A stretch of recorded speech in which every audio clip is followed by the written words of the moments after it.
ያለፉት የተወሰኑት ቀናት ሆም አሎን እያየው ስለነበር ሆም አሎን 2 ላይ ያለው ፕላዛ ሆቴል ማየት አለብኝ ብዬ ወደዛ ነው ሄድ ነው። ቀጣይ ሆቴሉ በአሁኑ ሰዓት ይህንን ነው የሚመስለው። ፊልሙ ከተሰራ በጣም ቆይቷል። ስለዛ ለውጦች መኖሩ አይገርምም። ይሄ የሉዊ ቪቶን ህንፃ ነው። አክቹሊ መጀመሪያ ላይ ህንፃ መስሎ የነበረ ትራንክ ነው የሚመስለው እና መስኮቱ ግን የት አለ እያልኩኝ ለወንድም እየጠየኩት ነበረ።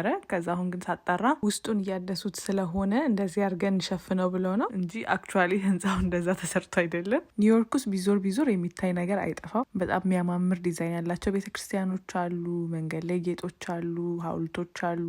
እኛ ያው ለቀኑ በቂ አይተናል ብለን ስላሰብን የተለያዩ የምንፈልጋቸውን እቃዎች ከገዛም በኋላ ወደ ቤታችን ተመልሰናል። በማግስቱ ደግሞ ዘሜት የሚባለው ሚውዚየም ሄድን። ሜት ጋላ የሚዘጋጀው እዚህ ነው። የዓለምን ታሪክ የያዘ ሚውዚየም ነው። ብዙ ጊዜ ውጭ ሀገር የሚኖሩ ሰዎች ኢንተርቪው ሲደረጉ ስለ አፍሪካ በአጠቃላይ ስለ አህጉሮች አያውቁ። እኔ ምን አለ እዚህ ሚውዚየም አንዴ ቢያመጧቸው እያልኩ ነበረ። ስለ ኢትዮጵያ ራሱ በዚህ መልኩ የተወሰኑ ቅርሶች ተቀምጠዋል። ከኢጂፕት ጋር በተያያዘ ደግሞ በጣም ብዙ አዳራሾች ነው ያሉት። በቃ የቀረ ቦታ የለም። የጥንታዊ ግሪክ፣ ሌሎችም ኢሮፕ ውስጥ ያሉ ሀገሮች፣ የላቲን አሜሪካ፣ የአሜሪካ የራሷ። ከስዕሎች መካከል ደግሞ የፒካሶን ስዕል አየው፣ የቫንጎህ ስዕል አየው። በአንድ ፍሬም ውስጥ አብሬ ፎቶ ለመነሳት ሞክሬያለሁ። እጅግ በጣም ብዙ አርት ነው ያለው እዚህ ቦታ። እስካሁን ድረስ የኒውዮርክ ቆይታዬ በዚህ መልኩ እያለፈ ነው። በቪዲዮዎቼ የተለያዩ ነገሮች እንደምታውቁበት ተስፋ አረጋለሁ።